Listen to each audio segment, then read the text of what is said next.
A very good morning to all of you दोस्तों, सबका स्वागत है हमारे यूट्यूब चैनल एजुकेशन की स्टैटिस्टिक्स पे। और आप देख रहे हैं 21 अप्रैल का करंट अफेयर।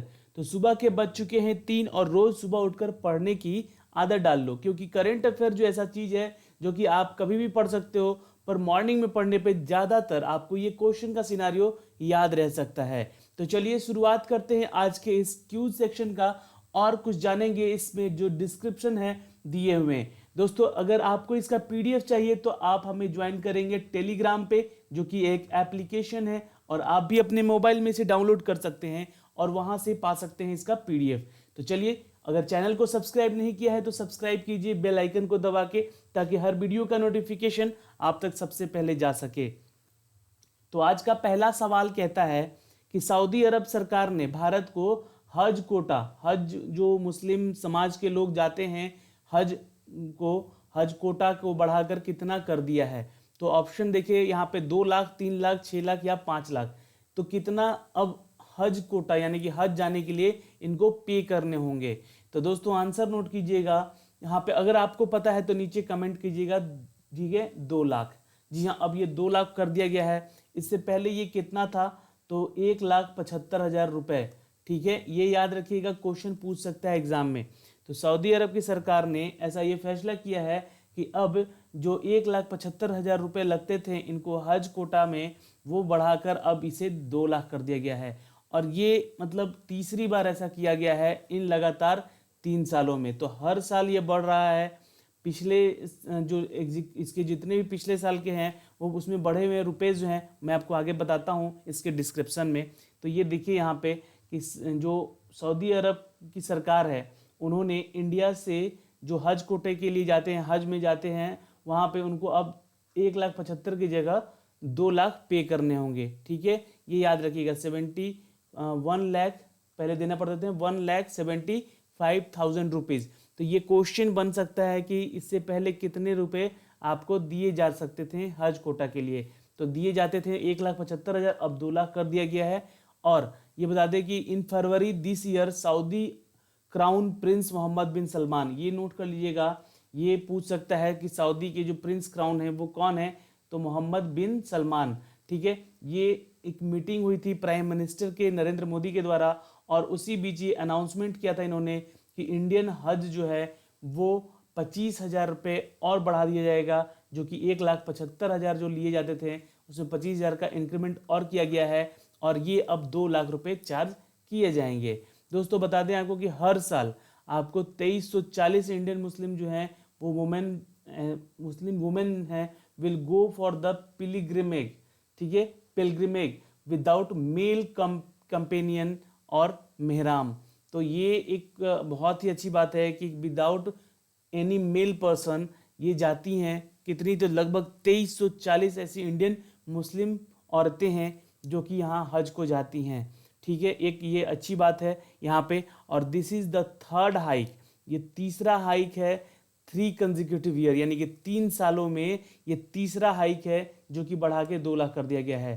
पहले में 35,000 रुपये बढ़ाया गया था, दूसरे में 5,000 और अब 25,000 बढ़ा के इसे 2 लाख रुपए कर दिए गए हैं। ठीक है, अब देखिए यहाँ से रिलेटेड जो यूजफुल इंफॉर्मेशन है आपको वो क्या बन सकता है। तो ध्यान रखिएगा, कैपिटल पूछेगा सऊदी का तो आपको बताना है क्या, रियाद। ठीक है, कैपिटल बताना है क्या, तो रियाद, याद रहेगा। क्वेश्चन करेंसी पूछेगा सऊदी का तो सऊदी रियाल कहते हैं इसको, ये भी याद रखिएगा। क्राउन प्रिंस जो हैं यहाँ के मोहम्मद बिन सलमान हैं, जो कि इनके फादर का नाम है अब्दुल लजीज अल सऊद। ठीक है, ये क्वेश्चन इंपॉर्टेंट है और यहाँ से क्वेश्चन बनेगा ही बनेगा आपके एग्जामिनेशन में। तो ये एक पहला क्वेश्चन था, इसको याद रखिएगा। ठीक है, अब देखिए क्वेश्चन नंबर 2 की तरफ बढ़ते हैं। ये सेरी इक्विपमेंट फाइनेंस जो है कंपनी, ये टाई अप किया है किसके साथ, कौन सी बैंक के साथ, कौन से इंडियन बैंक के साथ, किस लिए, तो ये India for the infra equipment loan के लिए। तो ये एक क्वेश्चन बनता है कि सेरी इक्विपमेंट फाइनेंस ने इंफ्रा इक्विपमेंट के लोन के लिए भारत के किस बैंक से टाई अप किया है। तो ऑप्शन है bank of India, bank of Canara bank और बैंक ऑफ बड़ौदा या फिर दी स्टेट बैंक ऑफ इंडिया। तो नीचे कमेंट कीजिएगा अपने आंसर को कमेंट बॉक्स में जाके, क्योंकि हर क्वेश्चन का अगर कमेंट कीजिएगा तो वो क्वेश्चन आपको याद रह सकता है। दोस्तों पीडीएफ में सारी चीजें दी गई हैं, सारी चीजें मैं जो बता रहा हूं वो सारी चीजें दी गई हैं, पर अगर आप पीडीएफ के अलावा वीडियो देखते हैं तो वो क्वेश्चन आपको ऑटोमेटिक याद रहेगा, सुनी हुई चीजें याद रहती हैं अक्सर, ठीक है। तो यहाँ पे आंसर कीजिएगा, आंसर है सी, बैंक ऑफ बड़ौदा। जी हाँ दोस्तों, बैंक ऑफ बड़ौदा के नाम से जाना जाता है और ये इंडिया का सबसे जो कहें तो इंडिया का टॉप 3 बैंकिंग में दूसरे नंबर के पावदान पे अपना रैंकिंग रखता है, ठीक है। चलिए इसके बारे में आगे डिस्कस करेंगे। तो ये जानते हैं कि ये सेरी इक्विपमेंट फाइनेंशियल इंफ्रास्ट्रक्चर जो है ये किस लिए हुआ है, ये इन दोनों के बीच में डील। तो ये एक डिस्क्रिप्शन है आपके लिए, इसको पढ़िएगा। देखिए सेरी इक्विपमेंट फाइनेंशियल लिमिटेड जो है इसको हम लोग ACFL के नाम से जानते हैं। ये क्वेश्चन पूछ सकता है what is the full form of ACFL। तो सेरी इक्विपमेंट फाइनेंशियल लिमिटेड, ओके। ये एक कंपनी है इंश्योरेंस सेक्टर की, जो कि इंडिया के second largest state run lender banking, जो कि बैंक ऑफ बड़ौदा के नाम से जाना जाता है। जी हाँ, इसके साथ एक टाई अप किया है को landing arrangement for the infrastructure equipment. ये को लैंडिंग कहने का मतलब क्या है यहाँ पे, तो बैंक ऑफ बड़ौदा जो है ये सेकेंड लार्जेस्ट स्टेट, पूरे इंडिया का second largest running lender bank है। तो ये कर्जा देता है, ठीक है, दूसरों बैंकों को भी। तो ये एक लेंडिंग बैंक है और ये इसके साथ समझौता किया गया है एक फाइनेंशियल इंस्टीट्यूशन के, जिसका नाम है सेरी इक्विपमेंट फाइनेंशियल लिमिटेड। याद रहेगा, ये बैंकिंग सेक्टर वाले जो लड़के तैयारी कर रहे हैं उनके लिए बहुत ही अच्छा सवाल है। और ये इंफ्रास्ट्रक्चर इक्विपमेंट के लिए यहाँ पे समझौता किया गया है। और इसमें आपको फायदा क्या होगा, तो देखिए इसमें फायदा होगा the offering would be include both B2B, यानी कि हम लोग कहते हैं business to business and business to customer proposition. इसके लिए सबसे ज़्यादा बेनिफिट हो जाएगा किस दो टर्म के लिए, तो बिजनेस टू बिजनेस और बिजनेस टू कस्टमर के लिए ये ज़्यादा कन्वीनियंट हो जाएगा, बहुत ही ज़्यादा। देखिए यहाँ पे जो नेक्स्ट पॉइंट है इसका, इसको ध्यान रखिएगा। The partnership will allow Kolkata based Srei infrastructure financial, ये कोलकाता बेस्ड की कंपनी। देखिए ये पूछ सकता है एग्जाम में कि जो सेरी इंफ्रास्ट्रक्चर फाइनेंशियल है ये कहाँ की कंपनी है, ये इंश्योरेंस कंपनी, तो कोलकाता बेस्ड है, याद रखिएगा, क्वेश्चन बन सकता है। उसके अलावा आपको ये बैंक ऑफ बड़ौदा के बारे में थोड़ी सी यूजफुल चीज़ें दी गई हैं यहाँ पे, इसको याद कर लीजिएगा, ठीक है। As the part of arrangement the companies will be iQPO, a digital market place for the organisation of loan. ये एक टर्म है जो कि डिजिटल मार्केट में अपने आप को रिप्रेजेंट करेगा किसी भी ऑर्गेनाइजेशन से लोन लेने के लिए। दोस्तों इसको याद रखिएगा, ये एक लोन देने वाली कंपनी है इंश्योरेंस की, और बैंक ऑफ बड़ौदा भी एक लेंडिंग कंपनी है। तो इन दोनों के बीच में साझा हुआ है, एक समझौता हुआ है, भारत के टाई अप किया गया है भारत के बैंक ने, बैंक ऑफ बड़ौदा ने, याद रहेगा। अब देखिए यहाँ से क्वेश्चन बनेगा कि इसके CEO कौन है बैंक ऑफ बड़ौदा के, तो ये हैं PS जया कुमार, ओके, याद रहेगा। और बैंक ऑफ बड़ौदा का हेडक्वार्टर पूछता है अक्सर ये एग्जाम में, ठीक है। तो अभी देखिए ये करंट में है bank of Baroda, state bank of India, तो इन दोनों का है ना, एक HDFC बैंक, ये तीनों का, और एक ICICI बैंक, इन चारों का। ये नाम याद रखिएगा, इसके CEO, हेडक्वार्टर और टैगलाइन, ये चार चीजें आप ध्यान में रखिएगा, ठीक है। तो बैंक ऑफ बड़ौदा का हेडक्वार्टर है दोस्तों बड़ोदरा गुजरात में, और बैंक ऑफ बड़ौदा का टैगलाइन क्या है, तो इंडियाज इंटरनेशनल बैंक, याद रहेगा। चलिए अब क्वेश्चन नंबर हम देखते हैं थर्ड, एक्सिम बैंक। देखिए ये भी बैंक से रिलेटेड क्वेश्चन है। तो एक्सिम बैंक के फंड्स की कीमत कितने मिलियन डॉलर की है, how many millions of the dollar worth of the Exim bank fund are. तो ऑप्शन है आपके सामने 265.5 डॉलर, मिलियन है ये दोस्तों, ये मिलियन डॉलर है, यानी कि ये मिलियन में है, ये थोड़ा सा यहाँ पे लिख नहीं पाया हूँ मैं, यहाँ पे क्वेश्चन में देखिए हाउ मेनी मिलियंस, ठीक है। तो क्वेश्चन याद रखिएगा। तो आंसर है यहाँ पे it's a B 2.66.60 million dollar. दोस्तों एक्सिम बैंक के फंड्स की पूरे कीमत कितने मिलियन डॉलर की है, तो ये 266 मिलियन डॉलर की है, याद रहेगा ये क्वेश्चन आपको। चलिए तो अब इससे रिलेटेड क्वेश्चन क्या बनते हैं एग्जाम में वो आपको हम बता देते हैं यहाँ पे। देखिए the Reserve Bank of India started that Exim bank that provided soft loan USD 2.6660 million to Rwanda for the various project. अब यहाँ पे जो प्रोजेक्ट रवांडा में, रवांडा कहाँ है दोस्तों, तो रवांडा जो है ये एक अफ्रीकन कंट्री है जिसका कैपिटल अगर पूछे तो आपको बताना है किगली, ठीक है। और इन्होंने फंडिंग किया है कितने का, तो $266 मिलियन का, ठीक है। याद रहेगा कहाँ पे, तो रवांडा के कुछ प्रोजेक्ट में, वेरियस प्रोजेक्ट्स में, ठीक है। तो ये आरबीआई ने इसको अमाउंट दिया है जो कि वहाँ पे लोन प्रोवाइड करे, और वहाँ पे जो रवांडा में प्रोजेक्ट जाएगा वो भारत और अफ्रीका कंट्रीज के जितने भी हैं वहाँ पे इनके बीच में आपसी संबंध अच्छे बनाएगा, ठीक है। तो रवांडा का कैपिटल याद रखिएगा किगली ये है। अब देखिए यहाँ पे क्या बातें की गई हैं, तो यहाँ पे बातें किस टर्म पे की गई हैं, पैसे क्यों जा रहे हैं यहाँ पे, तो यहाँ पे सपोर्ट के लिए agriculture projects, development of the special economic zones and the financial road project in the African nation. तो अभी राष्ट्रपति जो गए थे हमारे 3 देशों की यात्रा में, उसमें एक रवांडा भी है जो कि यहाँ पे ये समझौता करके आए हैं। और ये बैंक जो है आरबीआई जो कि हमारा भारत का बैंक है, ये एग्जिम बैंक को प्रोवाइड किया है सॉफ्ट लोन देने के लिए, किनको, तो रवांडा में। ये क्वेश्चन यहाँ से बनेगा दोस्तों, पक्का श्योर है, 110% है। जो बैंक एग्जाम देने के लिए तैयारी कर रहे हैं लड़के वो जरूर देखें, और यहाँ से इंपॉर्टेंट क्वेश्चन बनेंगे। According to the agreement Exim bank will provide $100 million for the financial the development of the two SEZ का मैंने बताया ना, स्पेशल इकोनॉमिक जोन होता है इसका फुल फॉर्म, ठीक है। And the expansion of the Kigali क्या है, तो capital of Rwanda in Rwanda, ठीक है। याद रखिएगा $100 million का इन्होंने सपोर्ट किया है अभी फिलहाल, ठीक है। अब यहाँ पे 100 मिलियन जो फिनेंशियल 3 एग्रीकल्चर प्रोजेक्ट इसमें शुरू की जाएंगे, जिसको नाम है Warufu multipurpose project, Mugesera irrigation project and the Nyamukana irrigation project. ये 3 प्रोजेक्ट यहाँ पे शुरू की जाएंगे, और इनका अभी तक देखिए यहाँ पे $100 million USD जो है ये भेज दिया गया है इस प्रोजेक्ट के लिए। तो ये एक बहुत ही इंपॉर्टेंट क्वेश्चन है, यहाँ से क्वेश्चन अवश्य बनेगा। करेंसी अगर पूछेगा रवांडा का, तो रवांडन फ्रांस कहते हैं उसको करेंसी को।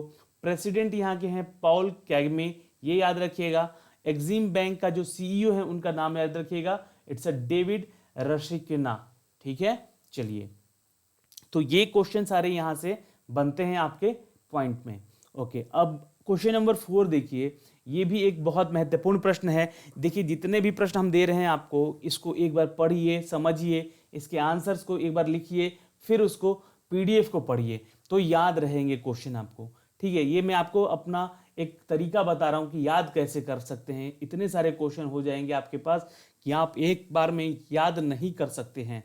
तो ये याद करने का एक बहुत अच्छा तरीका है कि जब क्वेश्चन पढ़ो उसको लिखो और उसको एक बार पीडीएफ पढ़ लो, और उसका आंसर एक बार फिर से आप वीडियो को देखो और आंसर फिर से नीचे कमेंट कर लो। ये क्वेश्चन हमेशा के लिए याद रहेगा। बस आधा घंटा टाइम दो हर दिन, तो ये करंट अफेयर आपको अलग से नहीं पढ़ना पड़ेगा एग्जाम के टाइम पे। तो क्वेश्चन है यहाँ पे इंश्योरेंस सेक्टर से ही कि किस इंश्योरेंस कंपनी को आईएसओ, ठीक है, ये आईएसओ क्या है ये मैं अभी आपको बताऊंगा अभी, ठीक है। आईएसओ 31,000, ठीक है, ये जो टर्म है आईएसओ 31,000, ये एक मारक है, ठीक है।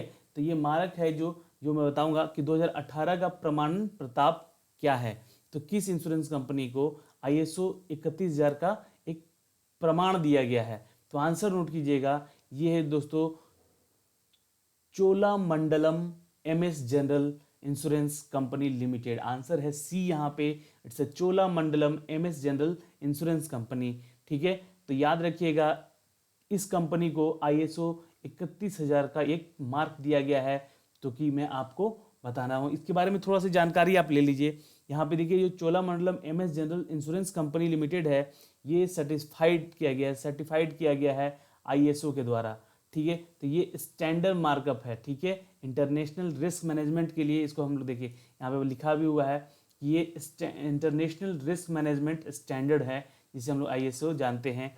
और ये the standard provide the guideline, ये गाइडलाइन प्रोवाइड करता है, प्रिंसिपल फॉर द फ्रेमवर्क, किस टर्म पे आप काम कर रहे हैं उसका फ्रेमवर्क के बारे में बताता है, उसके सिद्धांतों के बारे में बताता है, and the process for the managing risk, और कैसे इसके रिस्क को मैनेज किया जाए ये प्रोसेस बताता है आपको।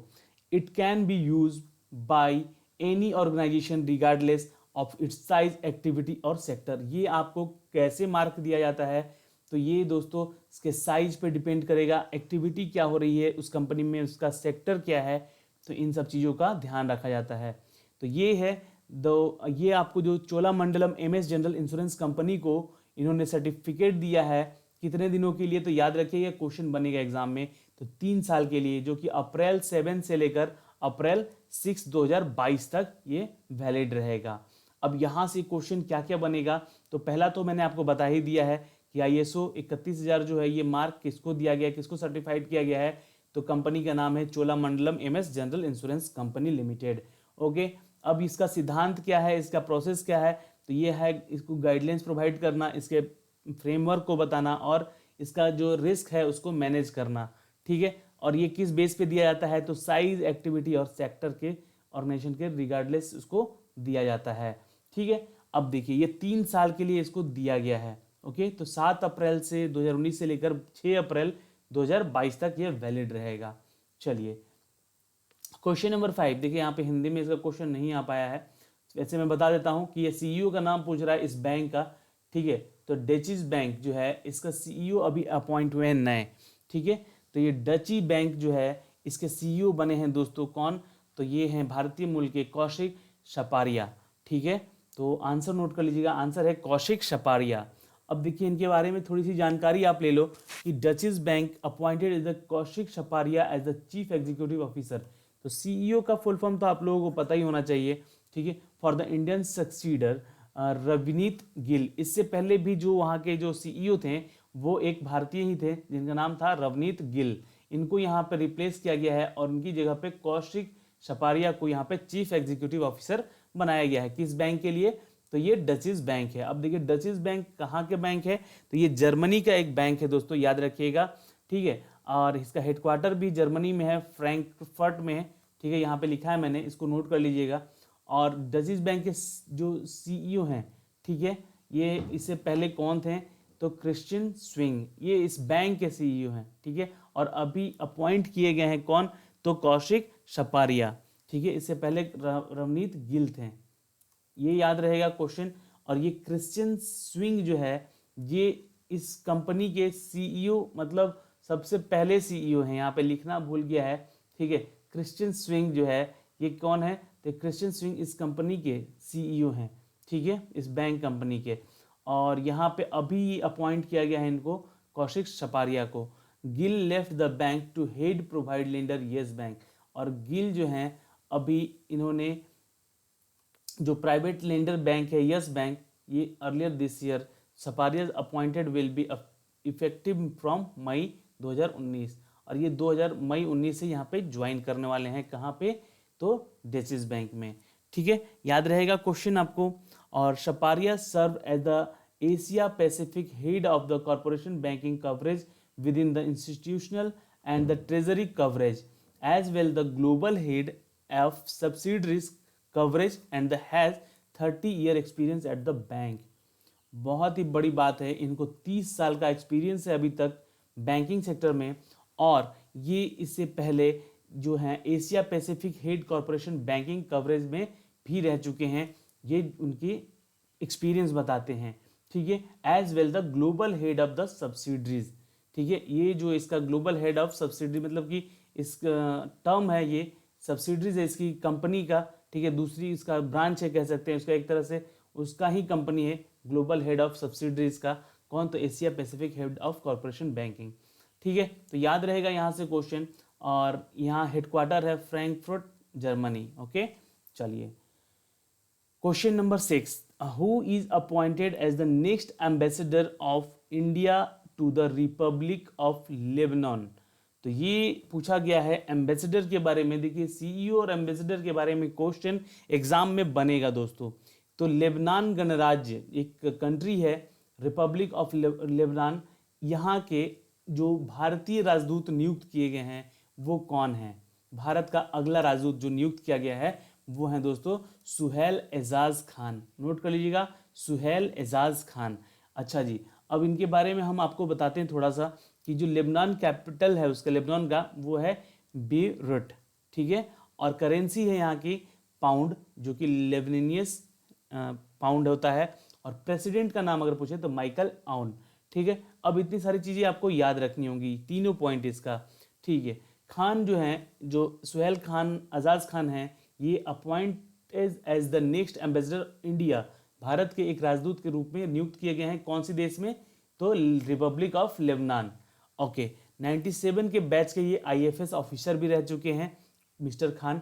और he was presently working the deputy chief of mission in the embassy of India Riyadh. तो रियाद किसका राजधानी है?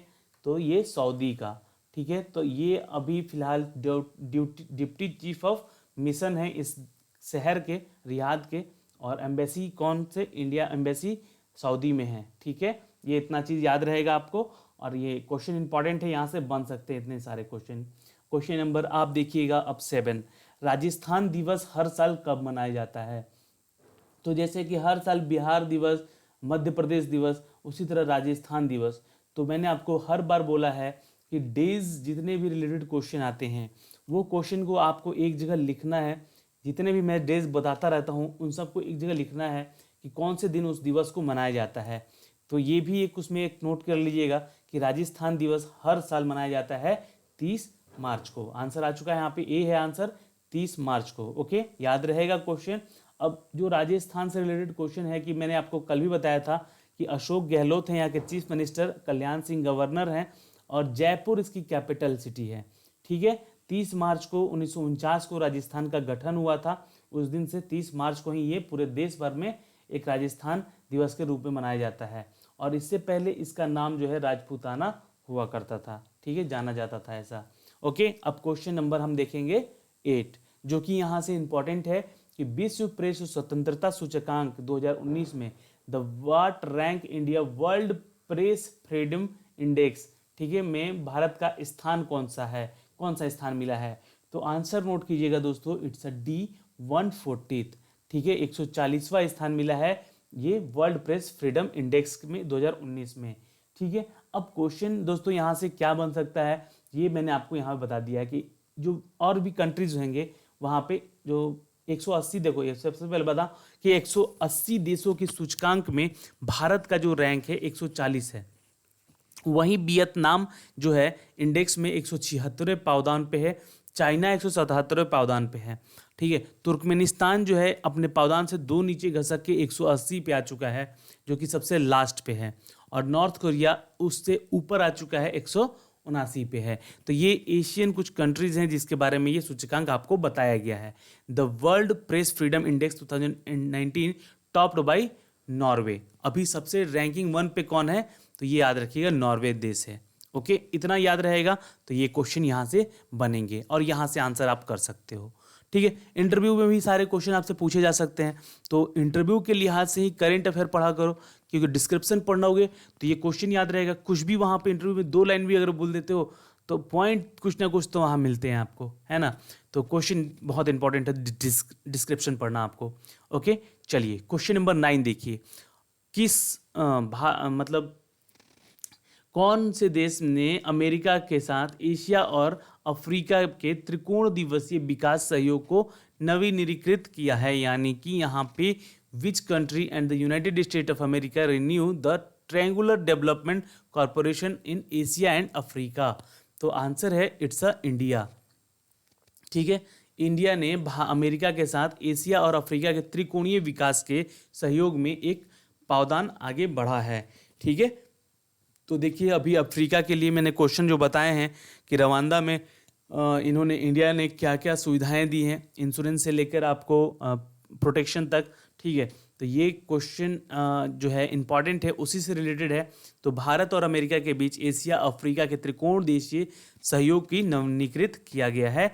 अब देखिए यहाँ पे बहुत सारी चीज़ें हैं, ये क्यों शुरू किया गया है तो इसके बारे में देखिए बहुत सारी चीज़ें हैं, जैसे कि कृषि के ऊपर ध्यान देना, व्यापार, निवेश, पोषण, स्वास्थ्य, जल स्वास्थ्य रक्षक, शिक्षा, महिलाओं का सशक्तिकरण, इन सब चीज़ों पे यहाँ पे ये दोनों देश मिलकर सहयोग करेंगे और बहुत ही ध्यान देंगे। और एक्चुअली ये जो जीपी समझौता है, ये 2014 में ही एक सिग्नेचर हुआ था भारत और अमेरिका के बीच में, जिसमें इन्होंने तय किया था कि भारत और संयुक्त राज्य अमेरिका ने कि वैश्विक विकास के लिए ये त्रिकोणीय सहयोग का मार्गदर्शक निकालेंगे एशिया और अफ्रीका के कंट्रियों में।